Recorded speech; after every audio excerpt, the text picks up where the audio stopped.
Three, two, one, start. Before I come to other points, I think it is necessary for me to deal with the substitute motion which has been moved by my honorable friend. Although it is in two parts, really, it comes to this that there is a suggestion that the coal target for the 11th 5-year plan may be revised upwards from the present 97 million tons. He said that this should be raised to 120 million tons and unnecessary transport arrangements should be made. If in our country our resources were such that we could find ourselves in an easy position, obviously we should always plan in a little easy manner our targets for coal production, transport, power, and other basic things. But we have to take a realistic view. If our overall resources are limited, financial, and the like, we have to make optimum use of whatever those resources are, and we have to fit in various competing priorities within the overall resources. This is a matter which was discussed at great length when we were discussing some days ago our 11th 5-year plan. The 11th 5-year plan has now been approved by Parliament after a very lengthy and a detailed discussion in both houses of Parliament.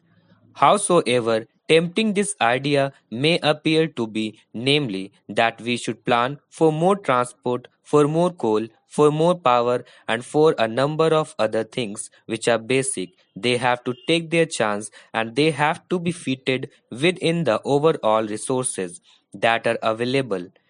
It is true that when the first exercise was made about the target for the 11th 5-year plan, the working group that was entrusted with this task came almost to the conclusion that the figure should be round about 120 million tons. But I would like to share with the Honorable House the process that were gone through before the figure was arrived at. What should be the total requirement of steel to maintain a certain tempo of development in the course of the next 5 to 10 years? We had to start somewhere, so we started with steel. With so much more steel, what should be the additional quantity of coal that has to be raised not only to feed the steel plants but the additional transport that will be required for them? Therefore, I would differ respectfully from the suggestion, namely that it means only an additional rupees 100 crores for increasing the production of coal from 97 million tons to 120 million tons.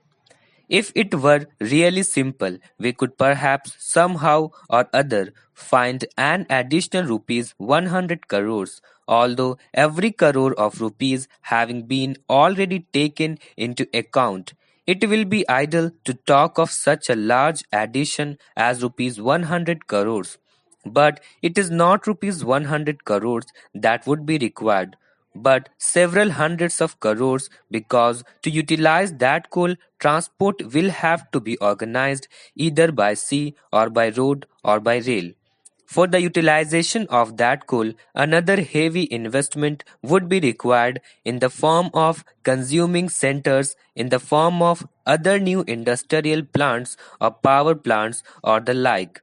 We must not be too much obsessed by the present difficulties. By all means, let us try to solve them. Let us not form an exaggerated opinion of the overall requirements from the temporary shortages that we felt towards the end of the 10th plan period. Let us not think radically in revising upwards the figures which cannot, I would repeat, be revised singly. They are a part of an integrated whole that means really an upward revision of the total size of the plan by another 20% or so, which I think is a suggestion which I am afraid the government cannot accept. Therefore, I would submit that upward revision by that large quantity cannot be accepted, although it is tempting. If I take a purely administrative view, it is easy for me to say that this is a good suggestion and we should accept it. But we have to view that in the light of the overall requirements of the country, the overall capacity of the country to consume, and the overall capacity of the country to invest the financial resources and other organizational resources in order to be able to revise upward our total plan by that significant percentage that I am afraid is not possible. Therefore, this figure of 97 million tons, which has been mentioned in the plan, has been arrived at after very careful consideration of the various requirements. Having said that much on the resources position, I would like to say something about production. Honorable members have given a great deal of thought to it, and naturally, the discussion has been somewhat discursive and a little overlapping, which was quite natural when we are discussing such a wide subject.